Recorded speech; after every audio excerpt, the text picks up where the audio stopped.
자, 오늘 에베소서 1장 15절부터 23절까지 에베소 1장 15절부터 23절까지 같이 제가 이제 교독하겠습니다. 이를 인하여 주 예수 안에서 너희 믿음과 모든 성도를 향한 사랑을 나도 듣고 내가 기도할 때 기억하며 너희로 말미암아 감사하기를 그치지 아니하고 우리 주 예수 그리스도의 하나님 영광의 아버지께서 지혜와 계시의 정신을 너에게 주사 하나님 알게 하시고 너희 마음의 눈을 밝히사 그의 부르심의 소망이 무엇이며 성도 안에서 그 기업의 영광의 풍성함이 무엇이며 그의 힘의 강령으로 역사하심을 따라 믿는 우리에게 베푸신 능력의 지극히 크심이 어떠한 것을 너희로 알게 하시기를 구하노라. 그의 능력이 그리스도 안에서 역사하사 죽은 자들 가운데서 다시 살리시고 하늘에서 자기의 오른편에 앉히사 모든 정사와 권세와 능력과 주관하는 자와 이 세상뿐만 아니라 오는 세상에 일컫는 모든 이름에 뛰어나게 하시고 또 만물을 그의 발 아래 복종하게 하시고 그를 만물 위에 그의 머리로 삼으셨느니라. 같이 읽겠습니다. 교회는 그의 몸이니 만물 안에서 만물을 충만케 하신 자의 충만이라. 아멘. 자, 오늘의 말씀의 결론은 23절이에요. 교회는 그의 몸이니 만물 안에서 만물을 충만케 하시는 자의 충만이다 라고 얘기합니다. 그러니까 다른 말로 하면 교회는 그분의 충만함인 거예요. 충만함인데 이제 15절을 보면은 이를 인하여 너희 예수 안에서 너희 믿음과 모든 성도를 향한 사랑을 나도 듣고 너희를 인하여 감사하기를 마지 아니하고 내가 기도할 때 너희를 말하노라라고 합니다. 그러니까 이제 본격적으로 사도 바울이 에베소에 있는 교인들에게 기도하려고 하는 그 기도의 본질적인 것과 그 어떻게 기도해야 되는지에 대해서 이야기하고 있다라는 거죠. 제가 이제 처음에 개관에서 설명했을 때 에베소에서는 몇 종류의 사람이 살았냐면 첫 번째 에베소 원래 사람, 두 번째 에베소에 살고 있는 유대인들, 세 번째 에베소 왔다 갔다 하는 또 다른 이방인들, 총 세 종류의 사람이 살고 있는데 중요한 거는 에베소에서 살고 있는 유대인들은 그나마 헬라어로 사용하고 헬라 철학을 갖고 있지만 유대인의 정체성을 가지고 회당에 다니는 사람들 중에 예수님을 영접한 메시아닉들의 그룹이 있었고 또 다른 하나 사람들은 지혜를 구하고 철학을 구했던 사람들 중에 예수님을 영접한 사람이에요. 헬라 사람은 뭐를 구한다? 유대인은 뭘 구하고? 이적을 구하고 헬라인은 지혜를 구하는 거예요. 다 돼버렸는데. 왜 유대인은 이적을 구하냐면 그 이적의 대상이 누구냐면 바로 메시아이기 때문인 거야. 우리는 유대인 성경을 읽다 보면은 조금 약간 이스라엘에 대한 반감이 있으면 유대인 거봐 이적 구하잖아 라고 하지만 실은 이스라엘 사람들이 유대인이 이적을 구한다라는 것은 메시아에 관한 것을 구하는 거예요. 근데 헬라 사람들의 특징적인 건 뭐냐면 메시아를 구하는 게 아니라 나에게 어떤 지혜를 줄 수 있는 사람을 찾는 거예요. 그래서 우리가 헬라적인 생각의 특징적인 게 뭐냐면 철학이에요. 철학자 중에 가장 유명한 사람이 있어. 알렉산더 대제의 스승. 뭐 피타고라스야. 아리스토텔레스. 이 철학으로 말미암아 알렉산더 대제는 모든 걸 점령하면서 그 철학의 바탕에서 뭐 한 거야? 다 한 거야. 자, 우리가 보면은 이 두 가지가 왕충되는 사건이 있는 것이 바로 이 부분이에요. 그래서 이제 사도 바울은 헬라 철학을 가진 자들에게 복음을 전해야 되는 거고 이적을 구하는 사람에게도 복음을 전해야 되는 거야. 다른 말로 유대인과 이방인에게. 그래서 이제 이 말씀을 보면서 17절에 보면 우리 주 예수 그리스도 하나님 영광의 아버지께서 지혜와 계시의 정신을 너에게 주사 하나님을 알게 하시고라는 거예요. 지금 이 기도는 누구에게 한 거? 이 두 대상에게 얘기하면서 너희가 해야 될 건 뭐냐면 하나님을 알라라고 하는 거예요. 철학을 구하는 자들에게는 지혜를 구하는 자들에게는 하나님 알라고 하는 거고 메시아를 구하는 이적을 구하는 너희는 누구를 알라는 거 하나님 알아야지만 누구를 알 수 있다라는 거야. 메시아에 관한 것을 알 수 있다라고 얘기하는 거죠.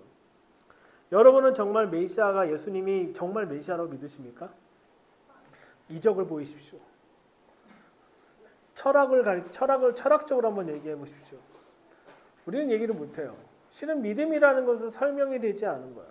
근데 이 믿음이라는 것은 설명이 되지 않는 것들은 유대인은 이스라엘 사람은 토라를 지키고 살아내면서 메시아 오심을 기다리고 있었던 것이고, 그리고 이 이방인들은 이념적, 관념적, 철학적인 관점으로 모든 걸 설명하고 있는데, 더 중요한 건 뭐냐면 사도 바울이 이것을 기가 막히게 설명하고 있는 거죠. 그래서 18절에 보면은 너의 마음을 밝히사 그의 부르심의 소망이 무엇이며 성도 안에서 그 기업의 영광의 풍성함이 무엇이며 라는 것을 알게 하는 거죠. 실은 우리가 하나님을 알게 되면은 결국은 뭐가 되냐면 우리의 마음의 눈이 밝혀지는데, 중요한 건 우리의 부르심이 뭐냐는 거예요. 우리가 하나님을 안다라는 거는, 우리가 하나님을 안다는 우리의 마음의 눈이 밝힌다라는 거는 다른 말로 해서 나의 욕심과 나의 교만함의 어떤 것을 통해서 발견하는 것이 아니라 하나님의 부르심에 따라 나의 부르심이 무엇이고 내가 해야 될 것이 무엇인지를 찾게 되는 것을 보게 되는 거죠. 근데 우리는 중요한 거는 나의 부르심, 내가 하고 싶은 것이 무엇인지를 자꾸 찾는 거야.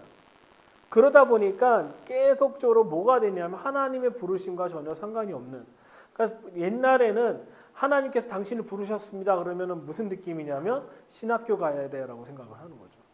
근데 중요한 거는 하나님이 너를 부르셨다라는 것은 꼭 신학교가 아니라 그 부르심의 소망이 무엇임을 알아야 된다라는 거 얘기하는데, 우리는 부르심의 소망이 뭐냐고 하면 이걸 세상적인 인본주의는 뭐를 얘기하냐면 성공하는 걸 얘기하는 거예요.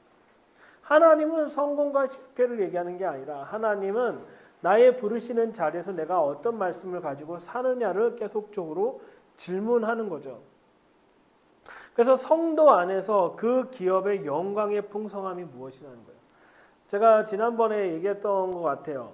여기서 얘기했는지 딴 데서 얘기했는지 기억이 안 나는데, 기업이라는 건 무엇인가를 생산하고 무엇인가를 완제품을 만들어내는 것이 기업이에요. 백성은 그치, 하임이야 바로. 하임이가 그냥 살아내는 거지, 하임이를 통해서 내가 무엇인가 생산될 것을 기대해 안 해.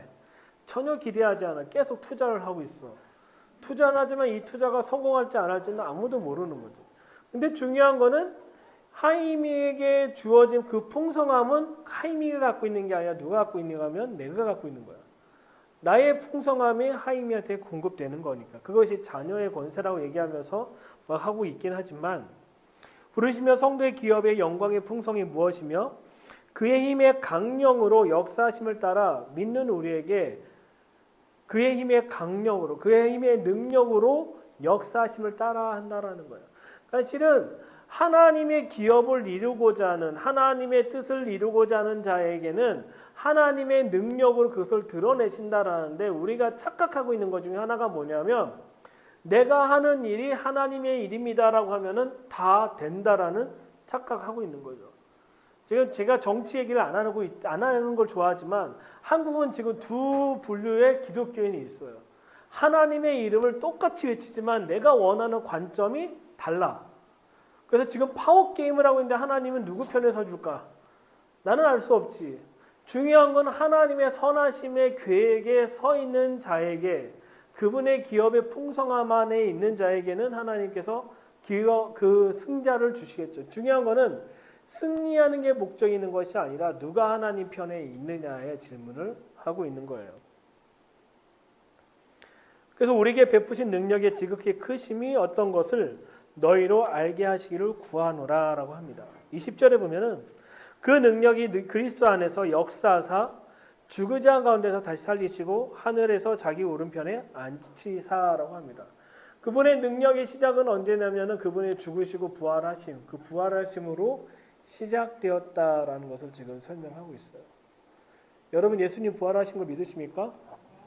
근데 중요한 게 우리가 오해하고 있는 게 있어요. 죽었다 살아나는 게 부활이죠. 죽었다 살아나는 게 부활이죠. 그러면 지금도 동남아시아에 죽었다 살아난 사람 상당히 많거든. 이거를 부활이라고 해야 되나? 우리는 지금 이 단어를 되게 잘못 쓰고 있는 거야. 부활이라는 거는 죽었다 살아나는 상태를 얘기하는 게 아니라 죽었다가 살아나는데 창조의 모습 그대로 회복된 상태를 얘기하는 게 부활인 거예요. 실은 우리는 지금 부활의 몸을 기다리고 있는 건 뭐냐면 하나님의 최종적인 완성의 몸을 기다리고 있는 것이지 단지 죽었다가 살아나는 것을 부활이라고 하지 않아요. 성경에서 얘기하고 있는 포인트는. 그러니까 그 능력이 그리스도 안에서 역사하라고 하는 이유는 정말 그분의 부활하심이란 건 뭐냐면 그분은 완전한 하나님이시고 완전한 인간이시지만 또한 그분은 완벽한 창조주의 모습으로 제가 이렇게 표현하면 맞지 않을 수 있겠지만 하나님의 창조의 그 원래 그 계획된 모습의 그 모습으로 그분은 부활하셨다라는 것을 지금 이야기하고 있는 거죠. 우리는 단지 부활을 죽었다 살아난 걸 부활이라 생각하지만 성경에서 얘기하고 있는 예수님이 얘기하고 있는 사도 바울이 얘기하고 있는 부활은 그런 부활이 아니라는 거예요. 그래서 우리는 뭘 기다리고 있는 거? 부활을 기다리고 있는 거예요. 어느 부활? 완벽한 하나님의 창조의 모습을 회복하는 부활을 기다리는 거지 죽었다 살아나는 것이 부활은 아니다라는 거예요. 그래서 21절 모든 정사와 권세와 능력과 주관한 자와 이 세상뿐만 아니라 오는 세상에 일컫는 모든 이름에 뛰어나게 하신다라고 하는 거예요. 결국은 장차 올 세상은 누가 다스리냐면 하나님의 원래 창조의 모습을 회복한 자, 온전히 회복한 자, 부활한 자들이 함께 다스리는데 누구랑 함께냐면 첫 열매 대신 부활의 첫 열매 대신 예수 그리스도와 함께 다스린다라는 거예요. 그래서 우리가 자꾸 오해하고 있는 건 죽었다 살아나는 것이 부활이다라는 오해를 하고 있지만 그렇지 않다라는 거예요. 이 부활체가 된다라는 거는 하나님의 영광스러운 말씀을 실제적으로 살아낼 수 있는 존재가 되고 그 말씀대로 살아날 수 있다. 그래서 우리는 그 몸을 덧입힌다라는 것이 실제적인 부활이라는 거죠. 그럼 우리가 생각해 볼까요? 우리가 이제 부활하게 되잖아요. 그럼 우리가 부활하게 되면 우리 몸의 기준이 어떤 몸이 될까? 식스팩이 될까? 아니 우리 김동수 목사님 몸이 부활의 기준일까? 쭈빠춥스의 몸은 안 되는 거고 뭐 이렇게 될 수 있지. 우리가 상상하지 않은 그런 부활의 기준의 몸이 어떤 상태냐는지 우리는 알 수가 없다라는 거예요. 그래서 이런 것을 갖고 있는 사람들은 이런 능력을 갖고 있는 사람들은 이런 능력을 가진 예수님은 모든 만물을 그 발 앞에 복종시켰다라고 얘기하는 거예요.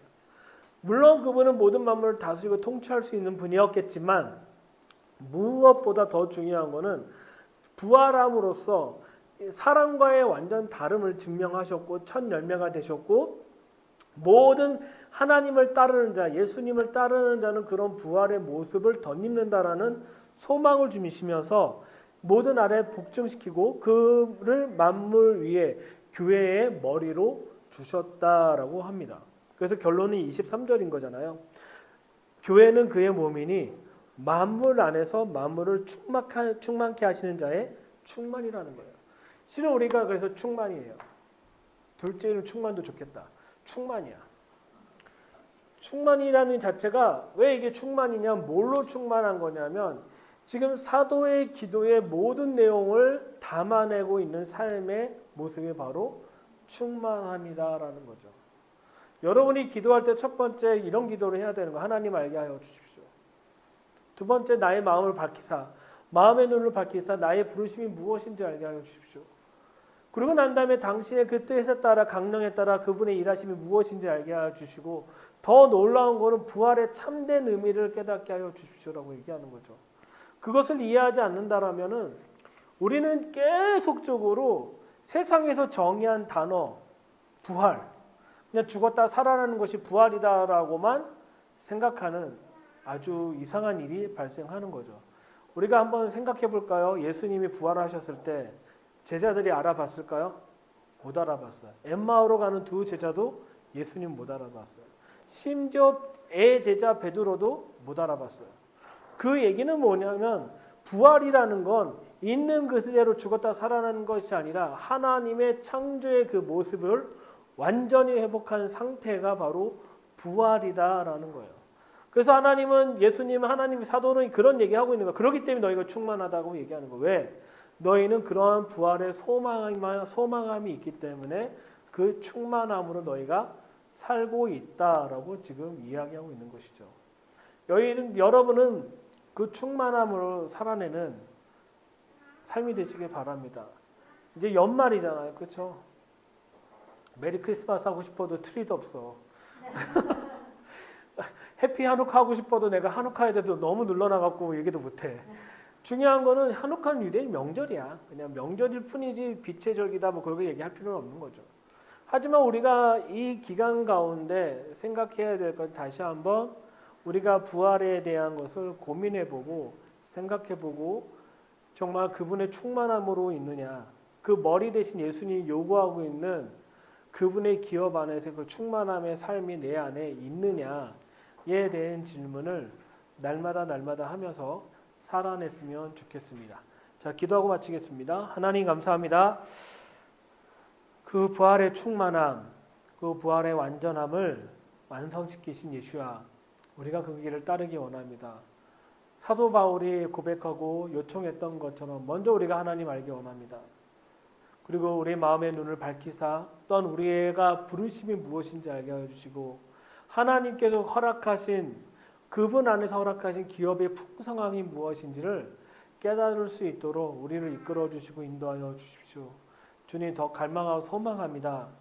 하나님, 높은 지온을 통해서 시온을 바라보게 하여 주시고 계속적으로 예수를 향해, 다시 오실 예수를 향해 예배하며 경배케 하여 주십시오. 주님 감사하며 예수님의 이름으로 기도드립니다. 아멘. 네.